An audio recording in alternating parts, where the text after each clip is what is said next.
कहानी की पिछली कड़ी में आपने सुना था कि कैसे रोशन की नजर उस आदमी पर पड़ती है।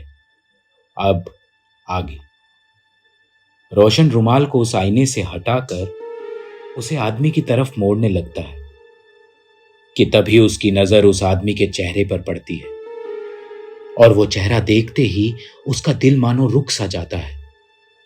सूनी सड़क और ठंडी हवा को चीरता हुआ ऑटो अपनी रफ्तार के शिखर पर था।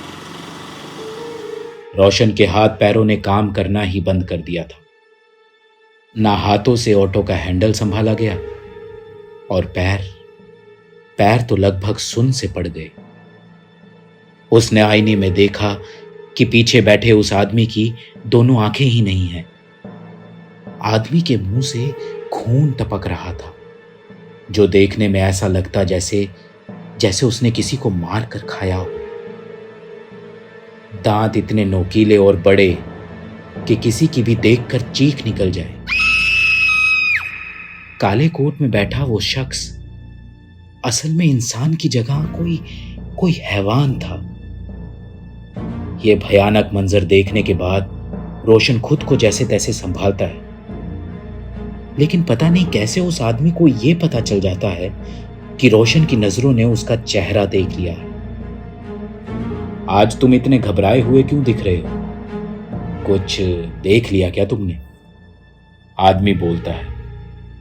नहीं नहीं साहब, ऐसा नहीं है। वो बस आज मेरी थोड़ी सी तबीयत ठीक नहीं है, बस इसलिए। रोशन हकलाते हुए बात को बदलने की कोशिश करता है कि तभी उसे बिरजू काका का दिया हुआ ताबीज याद आता है। वो तेजी से अपनी जेब में हाथ डाल ताबीज को निकालता है और अपने गले में पहन लेता है।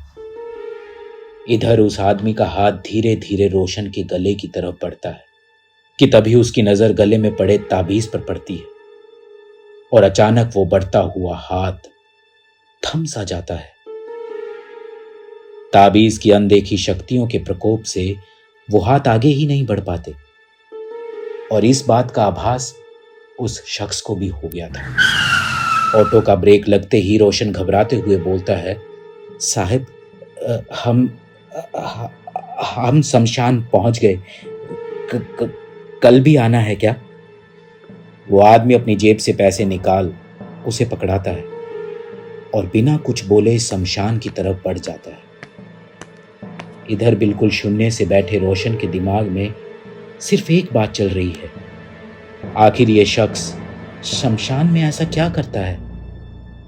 भूत प्रेत और शैतानों की इस काली सच्चाई से आज पहली बार वाकिफ हुआ रोशन अपनी हिम्मत को संजोते हुए उस शख्स के पीछे जाने का फैसला लेता है। सूखे पत्तों पर हल्के पैर से चल रहा रोशन अब शमशान के बेहद करीब पहुंच चुका है। शमशान का मंजर बेहद खौफनाक है। कभी बिल्कुल शांति तो कभी जानवरों की तीखी बेढंगी आवाजें रोशन के डरे सहमे शरीर को झंझोड़ रही थी। हवा का एक तेज झोंका रोशन की नजर को शंभू पर ले जाती है। शंभू वो पहला आदमी था जो ऑटो स्टैंड से गायब हुआ था। अपने डर को समेटे हुए रोशन शंभू की तरफ बढ़ रहा होता है कि तभी उसे शंभू के ठीक दाईं तरफ खड़ा जगदीश दिखता है। उसके बाद परवीन, सुनील और धीरज, ये सब वही लोग हैं जो एक एक कर ऑटो स्टैंड से गायब हुए थे। इन सभी के चेहरे बिगड़े हुए थे, आंखें गायब, मुंह से टपकता हुआ खून और शरीर पर लगे गहरे सैकड़ों चोटों के निशान ये दर्शा रहे थे कि ये सारे इंसान के रूप में शैतान हैं। ये मंजर इतना विचित्र और भयानक था जिसे देखकर रोशन स्तब्ध हो चुका था। उसका शरीर बिल्कुल ठंडा पड़ चुका था। हालात कुछ यूं थे कि रोशन को अब जिंदा बचने की कोई आस ही नहीं थी कि तभी अचानक पीछे से उसका नाम पुकारते एक आवाज रोशन के कानों में पड़ी। रोशन।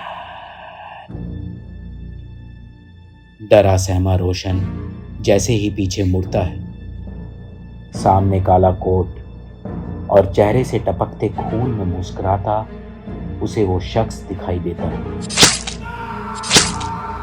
और उसके बाद रोशन को किसी ने नहीं देखा और ना ही उसके बारे में कोई सुन पाया। अगले दिन रेलवे स्टेशन के बाहर सब लोग रोशन के गायब होने का अंदाजा लगाते हुए ये फैसला करते हैं कि आज के बाद शाम को कोई भी ऑटो नहीं चलाएगा।